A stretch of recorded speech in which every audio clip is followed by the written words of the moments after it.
Hello,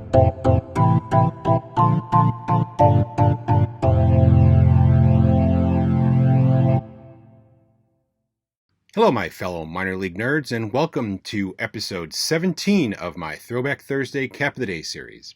This week, I will be talking about the Madison Muskies. The Muskies were a Class A team that played in the Midwest League from 1982 until 1993, but they weren't the first professional team to play in the Wisconsin capital. A team called the Madison Senators played there between 1903 and 1914. They were members of the Class D Wisconsin State League, which eventually changed its name to the Wisconsin-Illinois League in 1908. They would win the league pennant in 1909.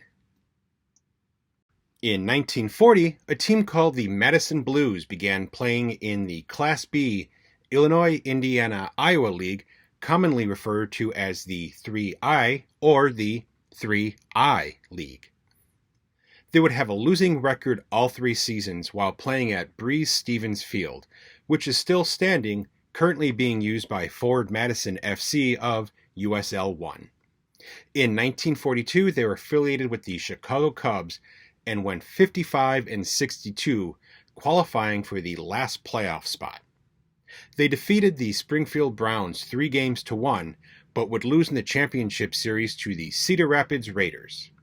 The team and then the entire league would fold following the season due to World War II, and Madison would not see another professional team for 40 years.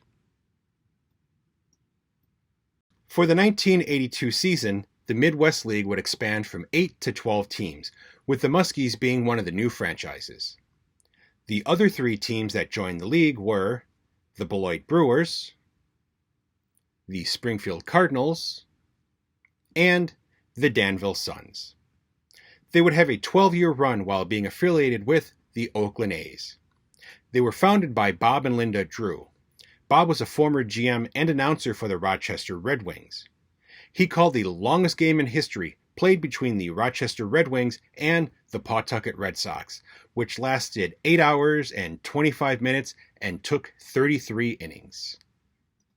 The Muskies debuted on April 14, 1982. Losing 8-7 to the Wausau Timbers.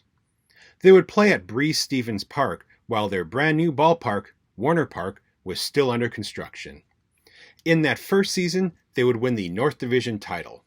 In the first round of the playoffs, they downed the Quad City Cubs in 2 straight, but went on to lose to the Appleton Foxes 2-1 in the championship series. They would make the postseason 4 more times, being knocked out in the first round in 1984, 1986, and 1990.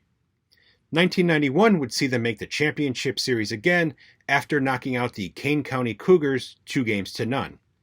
Unfortunately for the Muskies, they would be swept in 3 by the Clinton Giants in the championship series. In their first 5 seasons, the team was extremely popular, averaging 121,341 fans a season during that span. In their next 6, their average dropped to 87,831 per season. They would not draw over 100,000 again until their final season of 1993, after their move to Grand Rapids, Michigan had already been announced. Behind the scenes, instability and the decline of Warner Park helped lead to the Muskies' downfall. After their second season, the team's ownership, which was made up of 3 out-of-state owners and a large number of mostly local limited partners, began to squabble over the payment of dividends.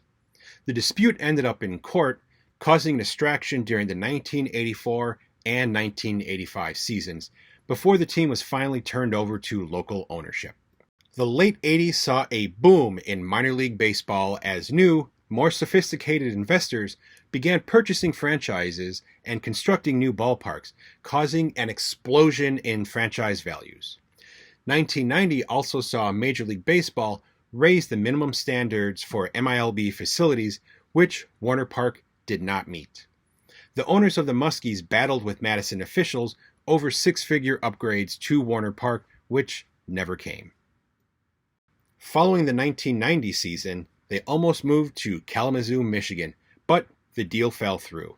In March 1993, they were sold to investors in Grand Rapids, Michigan, who planned on opening a privately financed $5.5 million ballpark that included 28 luxury boxes in time for the start of the 1994 season.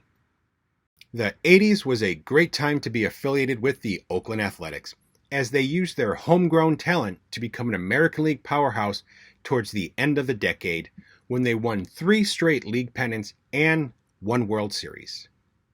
Players who played in Madison during this time include the 1986 AL Rookie of the Year and 1988 AL MVP, Jose Canseco, who played there in 1983, 3-time MLB All-Star, Terry Steinbach, in 1984, the 1988 AL Rookie of the Year, Walt Weiss, in 1986, Tim Belcher, in 1984, the 1998 World Series MVP, Scott Brosius, played there in 1988, Ron Coomer in 1989, 4-time All-Star Tommy John and 2-time All-Star Rick Honeycutt each made rehab appearances there in 1985 and 1991, Luis Polonia in 1984, Darren Lewis in 1988, and the 1990 number 1 overall draft pick Todd Van Poppel in 1990. The Muskies played their final game in Appleton, Wisconsin on September 2nd, 1993, a 10-8 victory over the Appleton Foxes.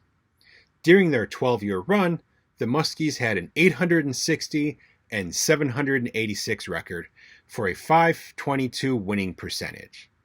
They won 3 division titles and had 4 second-place finishes.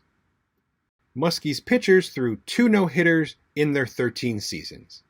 The first was by Doug Johns on July 17, 1991 against the Burlington Expos. Stacy Hollins threw the second one on July 7, 1993 against the Springfield Cardinals. In 1994, the franchise became the West Michigan Whitecaps, staying affiliated with Oakland and drawing 475,212 fans in their first season. The team has been very successful since the move, winning 6 Midwest League championships. Madison would see a new team come to town for the 1994 season when the Springfield Cardinals moved in, becoming the Madison Hatters.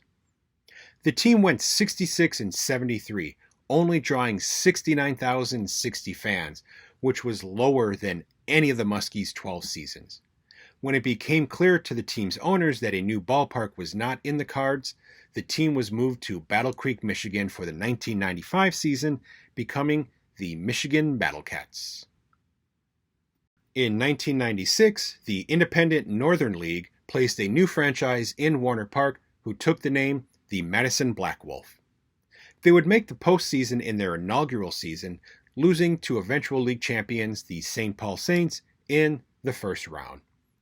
They would have a losing record for their next 4 seasons before relocating to Lincoln, Nebraska to become the Lincoln Salt Dogs. For the 2001 season, the Collegiate Summer Northwoods League moved into Warner Park with the Madison Mallards. The Mallards have been a huge success in the city, establishing a rabid following, routinely leading all Collegiate Summer League teams in attendance. They've won 2 Northwoods League championships in 2004 and 2013. Well, my fellow minor league nerds, that's going to do it for this week's episode. If you'd like to receive a notification every time a new episode is uploaded, be sure to like and subscribe to the channel. That would also help me out greatly. Thank you for your support. I do greatly appreciate it. And as always, be sure to support minor league baseball and never stop learning about minor league baseball history.